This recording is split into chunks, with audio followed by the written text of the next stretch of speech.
Son Canada. Et je suis très heureuse de vous accueillir pour le dernier événement de notre deuxième journée de la semaine du sang.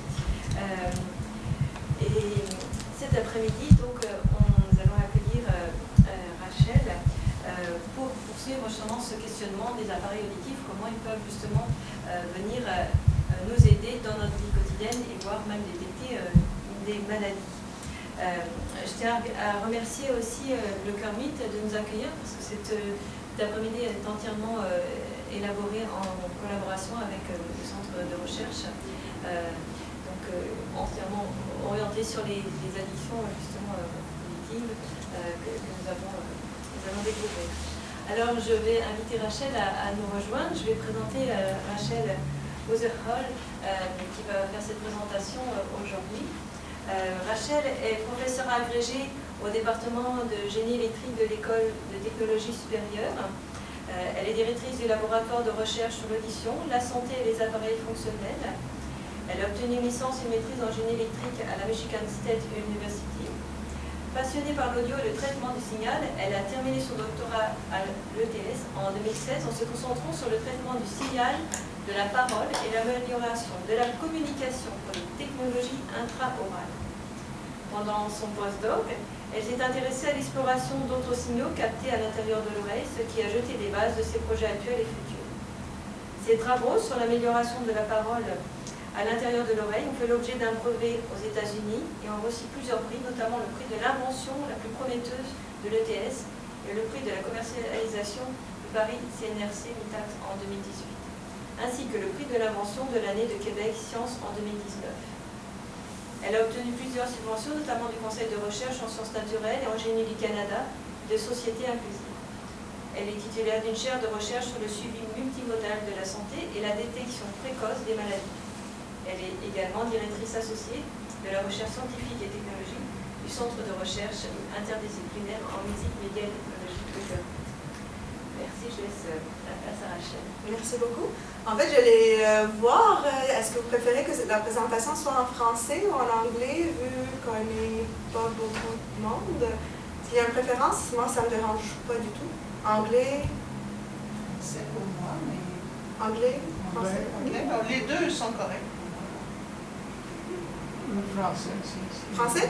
OK, parfait. On va faire ça en français alors. Donc, ça fait quelques années maintenant qu'on utilise des dispositifs portables ou en anglais ce qu'on appelle des wearables pour plusieurs raisons. En fait, le premier wearable, est-ce que quelqu'un peut prendre un guess pour que ça soit... C'est quoi le premier wearable qu'on a porté? Les cornets? Non, ouais, non, peut-être un peu plus avancé, un wearable électronique qu'on porte. En fait, il n'avait pas beaucoup de succès et c'est pour ça probablement que vous ne le connaissez pas, mais c'est le Google Glass. Google Glass, c'était le premier wearable, c'était des lunettes qu'on portait, qu'on pouvait utiliser pour prendre des photos, prendre des vidéos, tout ça. Mais finalement, pour plusieurs raisons, ça n'a pas marché, à cause des raisons de sécurité, le fait que les gens ne savaient pas si on est filmé ou pas. Et parce que c'est un dispositif qu'on va ajouter à ce qu'on a déjà sur notre face. Après ça, on a aussi des wearables qu'on ne va pas voir, mais comme des t-shirts. Hexoskin, c'est un chandail qu'on porte qui a des capteurs qui vont nous aider en fait à capter tous les signaux cardiaques et respiratoires. C'est utilisé beaucoup dans le milieu sportif. On a aussi peut-être le wearable le plus connu, le Apple Watch et le Fitbit. C'est des wearables qu'on met sur notre poignet en fait et qui vont aller chercher des données comme le rythme cardiaque, le nombre de steps qu'on prend et tout ça. Mais moi, aujourd'hui, je suis ici pour vous convaincre que le hearable, donc le wearable de l'intérieur de l'oreille, est le wearable le plus convenable. Pourquoi? Parce que juste avec ce dispositif-là, j'ai accès à plusieurs signaux qui sont générés par le corps humain. Par exemple, la parole, la respiration, les battements de cœur, la toux, les cliquements de dents et même les clignements des yeux. Comment ça? En mettant un dispositif à l'intérieur de l'oreille et en mettant un microphone à l'intérieur de l'oreille et un microphone à l'extérieur de l'oreille, je vais avoir accès à tous ces données-là.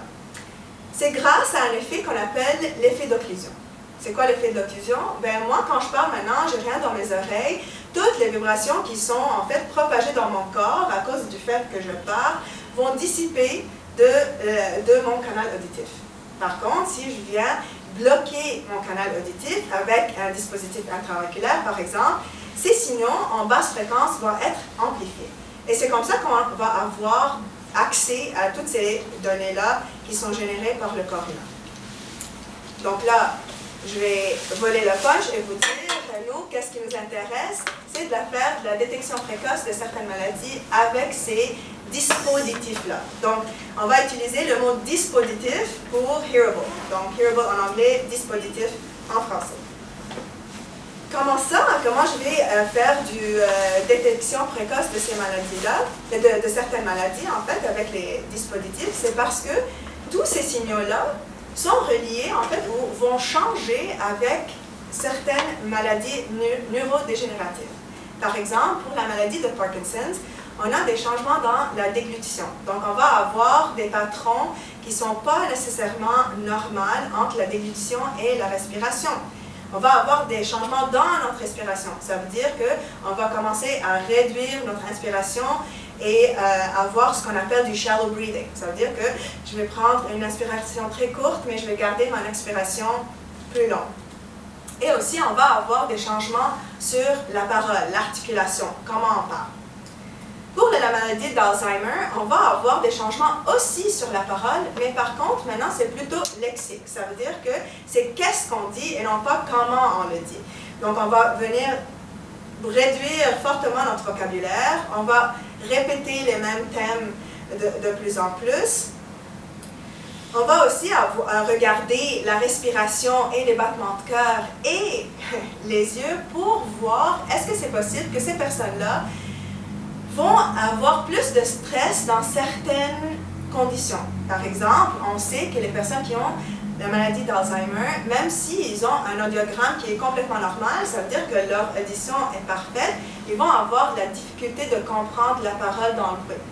Donc nous, on soupçonne que ces personnes-là aussi vont probablement vivre certains stress dans ces moments-là et c'est ça qu'on va aller chercher. Et peut-être vous vous demandez, pourquoi on veut faire ça? Parce que les symptômes de ces maladies-là, en fait, commencent des fois 10 à 20 ans avant qu'un diagnostic est fait.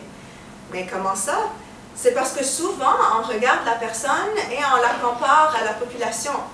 Mais nous, on est toutes et tous uniques. Ça veut dire que moi, mes symptômes, comment ils vont sortir, comment ils vont se présenter est très différent que quelqu'un d'autre. Les changements que je peux avoir peuvent sembler très subtils quand je la compare à la population, mais quand je la compare à moi-même et comment je parlais en avant, là, ces changements-là vont être beaucoup plus clairs. Et on regarde une modalité à la fois.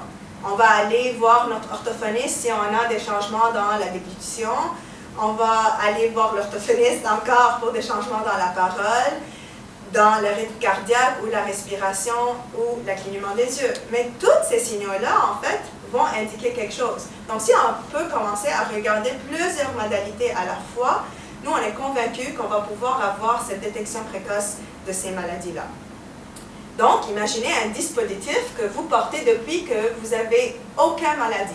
Ça veut dire que depuis que je suis une adolescente, je porte mes dispositifs et en fait, mon dispositif me connaît.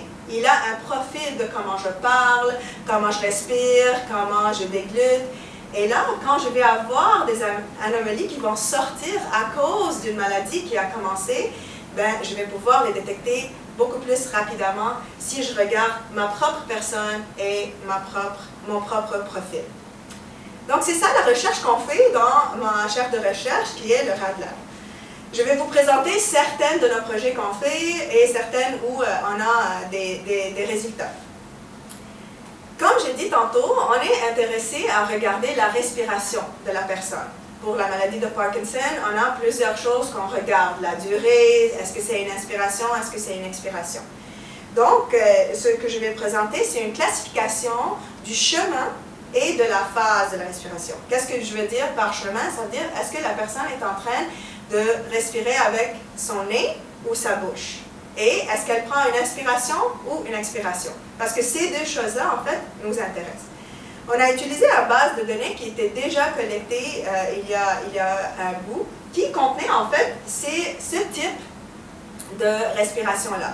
Donc, on avait la respiration après l'exercice, la respiration normale avec la bouche, la respiration profonde avec la bouche, la respiration rapide avec la bouche, la respiration avec le nez après l'exercice, respiration normale avec le nez, respiration profonde avec le nez et respiration rapide avec le nez. Tout de suite, on a remarqué qu'en fait, on ne peut pas utiliser les données de respiration après l'exercice comme si tout le monde était pareil. Premièrement, moi, quelqu'un qui n'est pas nécessairement vraiment actif, après l'exercice, ma respiration est beaucoup plus profonde et beaucoup plus rapide que quelqu'un qui fait de l'exercice à tous les jours. Donc, en fait, ce qu'on a vu, c'est que ça dépendait vraiment sur la personne. On n'était pas capable de dire « Ah, ben, ça, c'est la respiration après l'exercice. » En plus, la respiration nasale normale est très, très, très difficile à voir avec un dispositif intraoculaire. Elle est très, très faible. Donc, ce qu'on a fait, en fait, c'est qu'on a splitté, on a divisé notre base de données dans deux catégories. On a appelé une la catégorie forcée. En fait, ça, c'était la respiration profonde et la respiration rapide. Ça, c'est quelque chose qui est actif qu'on a fait. Donc, on a demandé à la personne respirer comme ça, puis on a vu en fait que l'intensité de ces signaux-là était plus forte. Donc, on va les appeler, en fait, c'est nos données plus idéaux, on va dire. Puis, tous les autres données, incluant les données forcées, vont être catégorisées comme all. Donc, dans toutes les slides que vous allez voir, après celle-là, on va avoir des résultats pour forced, qui est la respiration profonde et rapide, et vous allez voir tous les résultats pour all, qui contenaient en fait tout, incluant forced. Donc, on a été intéressé de voir qu'est-ce qu'on peut classifier. Finalement, on s'est ramassé à avoir trois classificateurs. Un classificateur pour le chemin de respiration, ça veut dire est-ce que j'utilise mon nez ou ma bouche pour respirer. Donc ça c'est, vous voyez, ok, parfait. Ça c'est ce classificateur-là. On a aussi essayé de déterminer est-ce que c'est une inspiration ou une expiration. Et finalement, on s'est dit, ben, on va essayer de voir est-ce qu'on inspire par le nez, est-ce qu'on inspire par la bouche. Donc, on avait un classificateur de 4 classes. Commençons avec le classificateur du chemin. Donc là, j'essaie de trouver est-ce que je suis en train de respirer avec mon nez ou ma bouche. On a utilisé, pour ceux ou celles qui sont intéressés par d'apprentissage machine, on a utilisé XGBoost pour faire ces classifications-là. Puis on voit qu'à 89% du temps, on est capable de savoir qu'on respire avec le nez. Et à 85% du temps, on est capable de dire qu'on respire avec la bouche. Donc là, c'est vraiment des bons données quand on parle de données bio, en fait, où souvent on a des niveaux beaucoup plus faibles. Mais regardez qu'est-ce qui va arriver maintenant. Donc ça, c'est la réponse pour les données forcées. Ça veut dire que là, on a des belles signaux. Et si on regarde pour toutes les données où on avait en fait pas nécessairement des beaux signaux avec une bonne intensité, on voit que la respiration nasale vient de diminuer, la performance vient de diminuer quand même beaucoup. Donc, on est moins capable, en fait, de voir est-ce que ça vient de la bouche ou du nez. Par contre, on est quand même très bien capable de trouver qu'on respire par la bouche. Mais en fait, dès qu'on respire par la bouche, c'est déjà quelque chose qui n'est pas naturel. Donc, dans un sens, c'est forcé quand on va respirer de la bouche. OK. Donc là, on voulait aussi savoir, ben, est-ce que c'est une inspiration ou est-ce que c'est une expiration qu'on fait? Pour le même genre de classificateur, on a fait cela. Et là, on trouve que expirer est très difficile à bien classifier. OK? Donc, on voit que 60% du temps, je suis capable de bien classifier que c'est une expiration, mais par contre, 40% du temps, je pense que c'est une inspiration, mais en fait, c'est une expiration. Donc, par contre, quand c'est des inspirations, je suis pas mal bonne à le faire. Et vous allez dire, mais pourquoi? Je vais vous montrer quelque chose ici. Excusez. En fait, ça ici, ça c'est une inspiration, ça c'est une expiration. OK?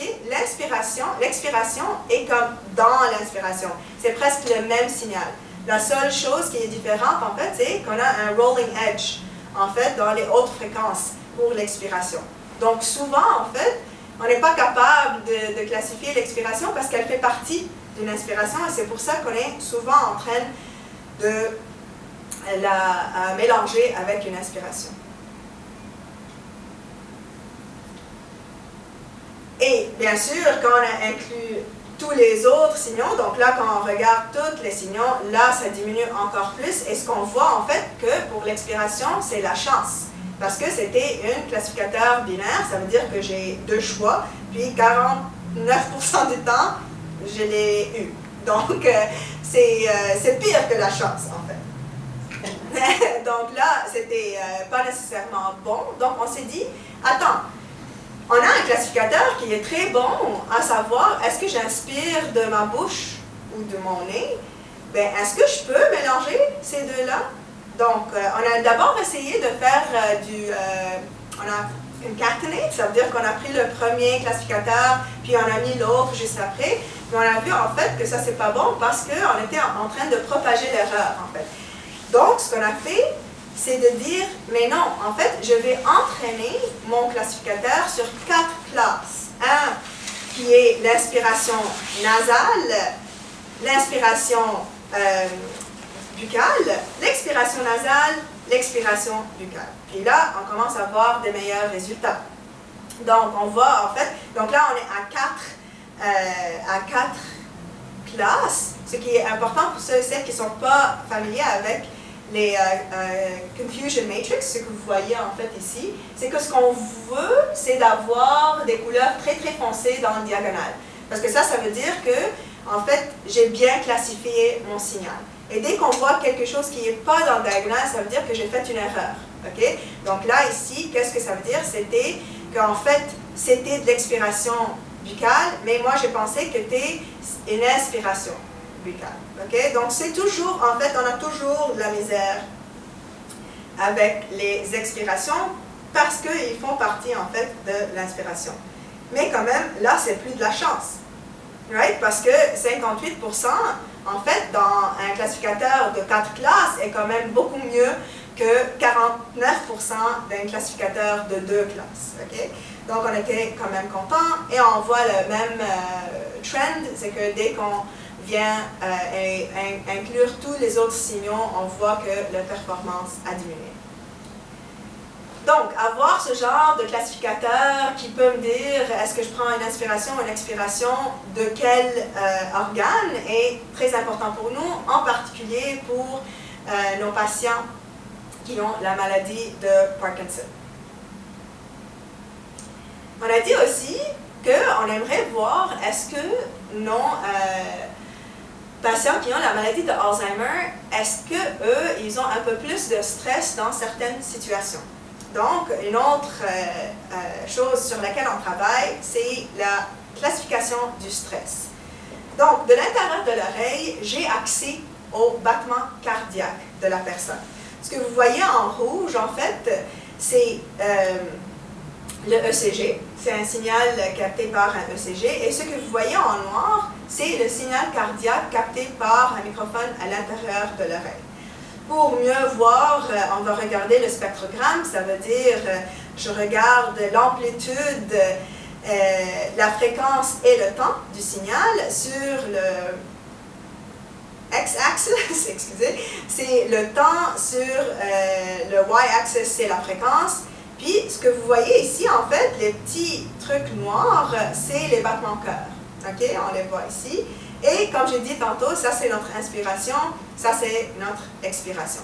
Donc nous, on est vraiment intéressés de regarder les battements de cœur pour dire, ben, est-ce que la personne est stressée ou pas. Les signaux cardiaques sont vraiment des très bons signaux pour dire si la personne est stressée ou pas. Mais on ne regarde pas le rythme cardiaque, on regarde plutôt heart rate variability. Ça veut dire qu'on va regarder entre les pics, c'est quoi le temps entre les pics. Pourquoi? Je vais vous montrer pourquoi. Donc, j'espère que vous allez pouvoir entendre les signaux cardiaques qui sont captés de l'intérieur de l'oreille. Donc là, c'est des signaux où la personne était en mode repos. Ça veut dire qu'on ne demandait rien d'elle, elle n'écoutait rien, puis on enregistrait le signal.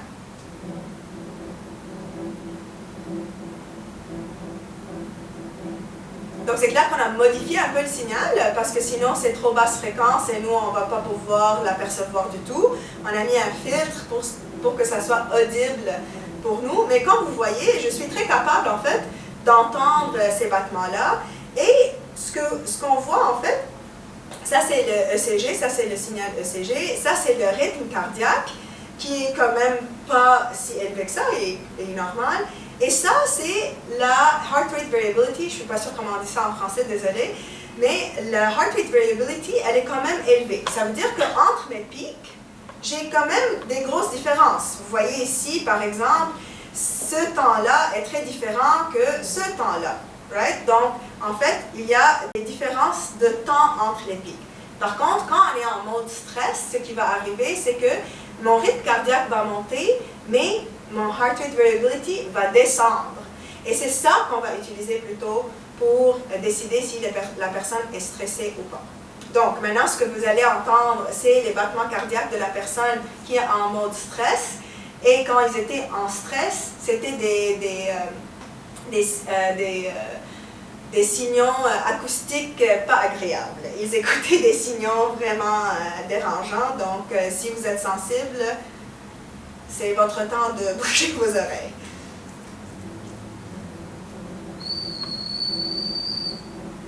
Donc là, on voit clairement qu'on a un rythme cardiaque qui monte, mais par contre, on a un heart rate variability qui descend parce que cette distance entre les pics devient de plus en plus la même. Donc, je n'ai pas une grosse variété en fait entre les pics. Donc, on voulait faire du détection de stress avec nos dispositifs et on a utilisé plusieurs classificateurs pour faire cela parce que ce n'était pas déjà fait dans la littérature. Donc, avec nos signaux ECG, donc ça c'est les signaux ground truth. Ça devrait être the golden standard. C'est ça qu'on veut. C'est notre but ultime, c'est d'arriver à ce genre de performance. Donc, avec ces signaux-là, on était capable d'arriver à une justesse accuracy de 76,5%. Après ça, on a pris nos signaux intra-auriculaires et on a regardé, et bien là, voyons, c'est plus. La performance était meilleure avec les signaux intra-auriculaires. Là, on aurait pu être des chercheurs peut-être naïfs et dire « Hey, parfait, j'ai fait mon but, c'est encore mieux avec les dispositifs, parfait, j'ai fini. » Mais par contre, on savait que c'est un drapeau rouge. Ça se peut pas. On sait que nos signaux intra-auriculaires ne sont pas de la même qualité de ECG, donc on voulait savoir qu'est-ce qui se passe là. Et qu'est-ce qu'on a trouvé en fait? C'est qu'il y a beaucoup plus d'erreurs dans les signaux intra-auriculaires. Donc, quand on a pris le même classificateur qu'on avait entraîné sur nos signaux intra-auriculaires et on a testé avec les ECG, et là, on voit que la performance a beaucoup diminué. Et on voit que c'est de la chance. C'est quand même stress or not stress, c'est binary classification. Et on voit que là, on est rendu à 62,7%. Ça, c'était un signe très clair qu'en fait, on n'était pas en train d'apprendre sur des phénomènes physiologiques, mais quelque chose d'autre. Donc, on a regardé qu'est-ce qui se passe, et on a vu que pour les deux, ECG et IEM, on n'avait pas les mêmes importances de feature. Et ça aussi, c'est un autre signe que ça ne va pas. Donc, ce qu'on a remarqué, c'est dans les conditions de stress, la personne bougeait beaucoup plus que dans les conditions de repos. et avec un dispositif intraoculaire qui occlut l'oreille, comme je vous ai dit tantôt, on vient d'amplifier toutes les basses fréquences. Ben, guess what? Les mouvements, le frottement, c'est des basses fréquences. Donc là, en fait, le classificateur, il a appris. Et quand il y a plus de basses fréquences et de frottement, je suis dans un milieu, une condition de stress. Mais ça, ce n'est pas des signaux physiologiques, ce n'est pas des phénomènes physiologiques qui vont me dire que la personne est stressée. Si je suis en train de marcher ou, par exemple, si moi, je suis quelqu'un qui est sensible à un certain son et je ne suis pas en train de bouger, mais je suis stressée, bien, il faut que mon classificateur soit capable de détecter que c'est du stress, même s'il n'y a pas de frottement. Donc, ce qu'on avait fait, c'est on avait fait du data augmentation. Ça veut dire qu'on a pris l'erreur qu'on avait vue dans nos signaux intra-auriculaires et on l'a ajoutée partout. Donc, en fait, on vient de mettre des erreurs partout dans tous nos data, donc les ECG et les signaux intra-auriculaires, et on a appelé ce nouveau dataset Sync. OK? Synthesized. C'était des signaux synthétisés, ce n'étaient pas des vrais signaux. Mais ça fonctionnait en fait, et on était capable d'avoir encore une meilleure détection du stress qu'on avait avec le ECG. Donc, on est rendu à avoir 77,3% de justesse dans ces situations-là. Donc, en fait, en faisant ce genre de data augmentation, on a amélioré les deux classificateurs, celle de signaux intra-auriculaires et aussi celle de signaux ECG. Puis là, depuis tantôt, je vous parle d'un dispositif intra-auriculaire, mais ce dispositif intra-auriculaire, il a un seul capteur. C'est un microphone. OK? Donc, ce microphone capte ma respiration, mes battements de cœur, mes clignements des yeux, ma parole, nanana. Mais moi, j'ai besoin de tous ces signaux-là séparés parce que je veux pouvoir les analyser. Donc, on travaille sur une séparation du source. Ça veut dire que je vais prendre ce signal qui contient tout et je vais la séparer. Je vais sortir ma parole, je vais sortir mes battements de cœur, je vais sortir ma respiration. Heureusement, quand on parle, on ne respire pas, en fait. On ne peut pas faire les deux en même temps.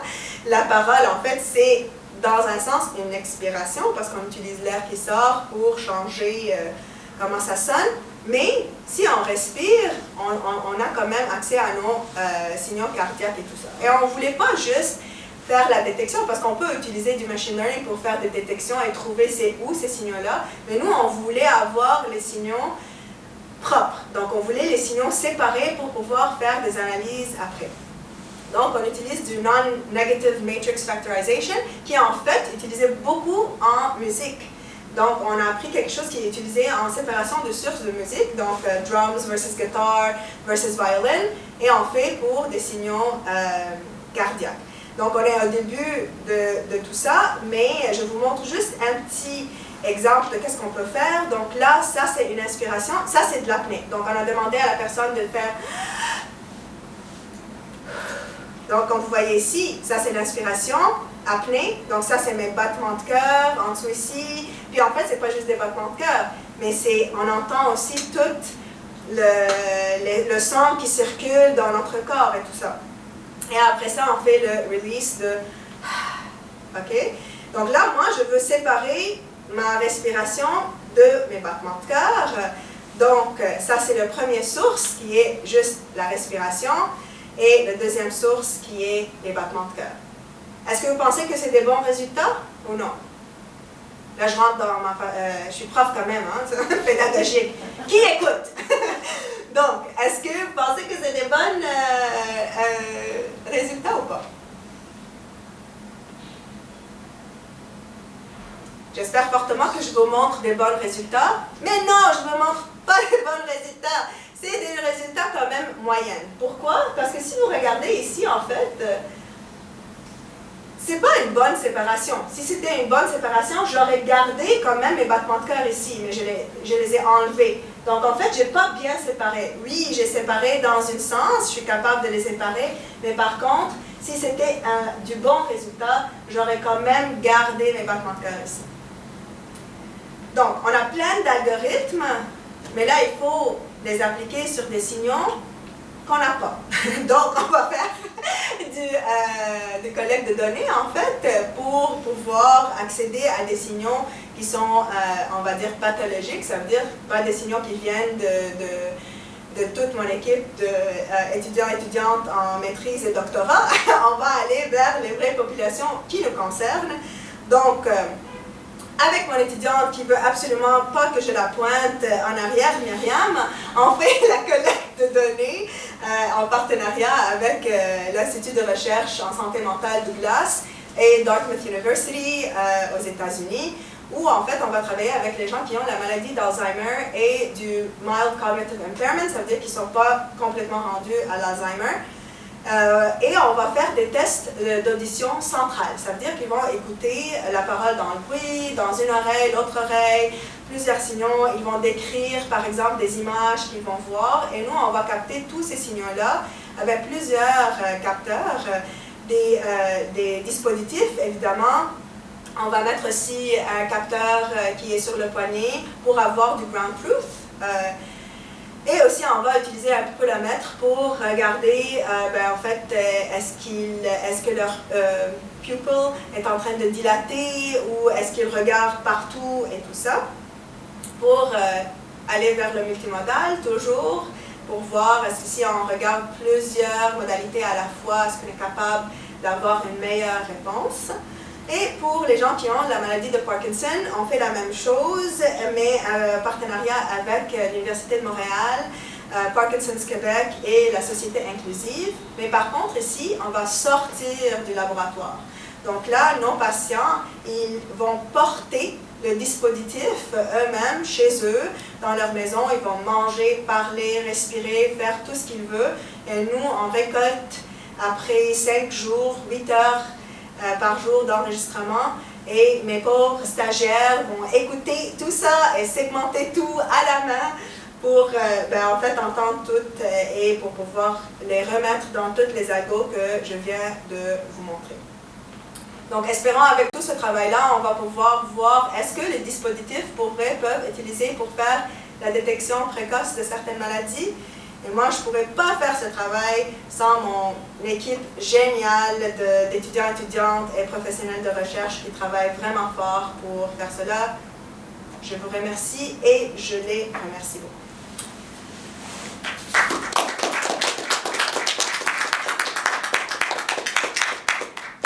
Merci Rachel.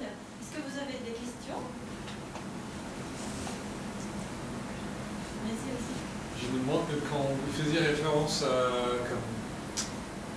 la séparation des signaux, est-ce que vous parlez de l'apprentissage machine pour faire ça? À date, on a été vraiment plus dans le traitement de signal classique pour faire cela, parce qu'on voulait un peu savoir qu'est-ce qui se passe, on ne voulait pas mettre ça dans un black box. Mais par contre, l'étudiant, en fait, Yacine, il est beaucoup plus à l'aise en apprentissage machine, puis il a hâte pour son doctorat, il est en maîtrise maintenant, où on va refaire tout ça, mais avec l'apprentissage machine pour voir est-ce qu'on est capable d'avoir de meilleurs résultats. Parce que j'avoue que c'est un des projets les plus difficiles à faire. Mais c'est fascinant en même temps. Merci pour la belle présentation. Ça me fait plaisir, Très merci. Oui, vous faites ça par isolation des fréquences, plus l'isolation de chacun des... Mais en fait, c'est pas juste fréquent, c'est... en fait, on va venir diviser le signal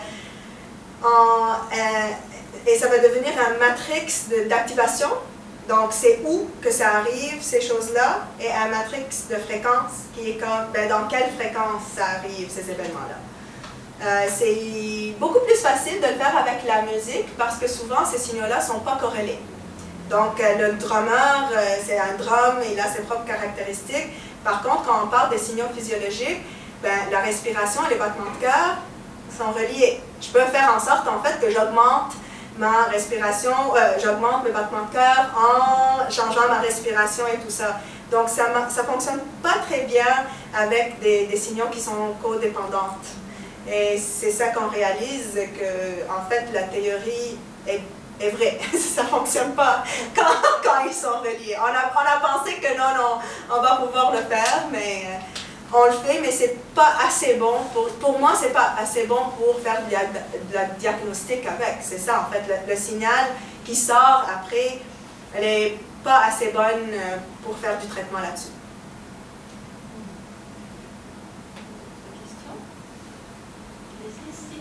Il n'y a pas d'autre. Voilà. Une autre question.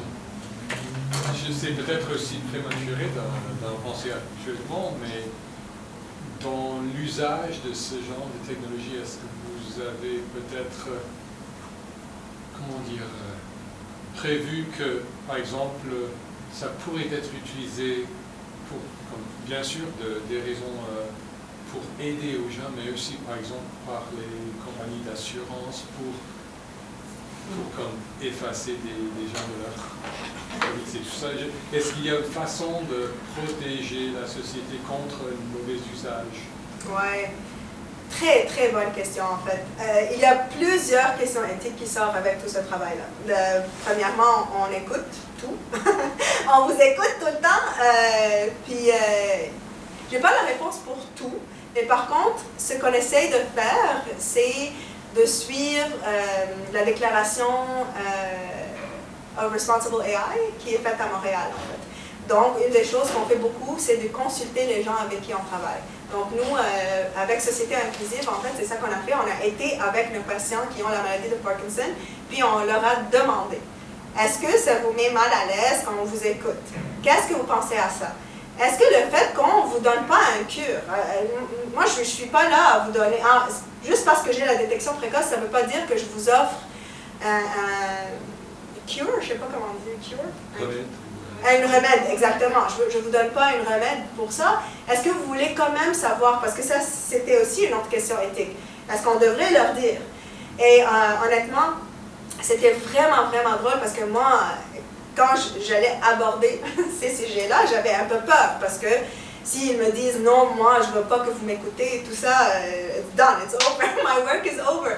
Mais finalement, leur réponse était tellement drôle parce qu'il était comme, mais si je veux pas que vous m'écoutez, moi je vais enlever mon dispositif. J'étais comme, ok, ça c'est cool.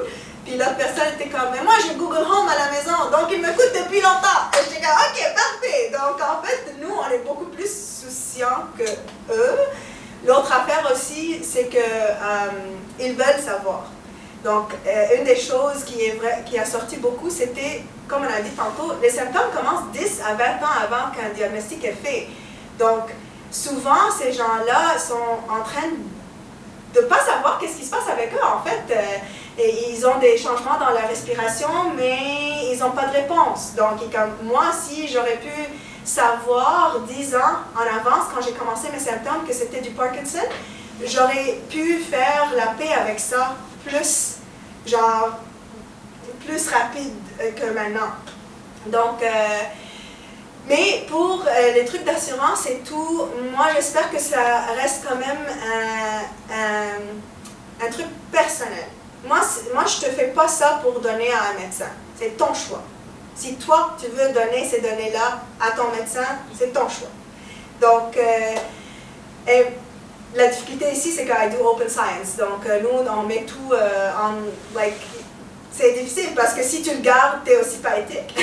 Genre, parce que là, tu as des algos qui peuvent aider le monde, puis tu l'utilises juste toi. Et si tu ne le gardes pas, ben, tu perds contrôle sur comment ça va être utilisé. Mais moi, par exemple, ce que j'ai fait en mon doc, c'était le traitement, l'amélioration de la parole dans des milieux bruyants. Ben, maintenant, elle est licensed à 3M, qui l'utilise avec des soldats qui font de la guerre. Donc, est-ce que moi, je peux rien faire? Moi, j'ai fait mon brevet, il était acheté. Donc, je pense qu'on essaye de notre côté de faire qu'est-ce qu'on peut en termes d'éthique. Donc, on suit tous les conseils de comment faire de l'IA éthique, mais après ça, il y a une limite de qu'est-ce qu'on peut faire, malheureusement. Mais très bonne question.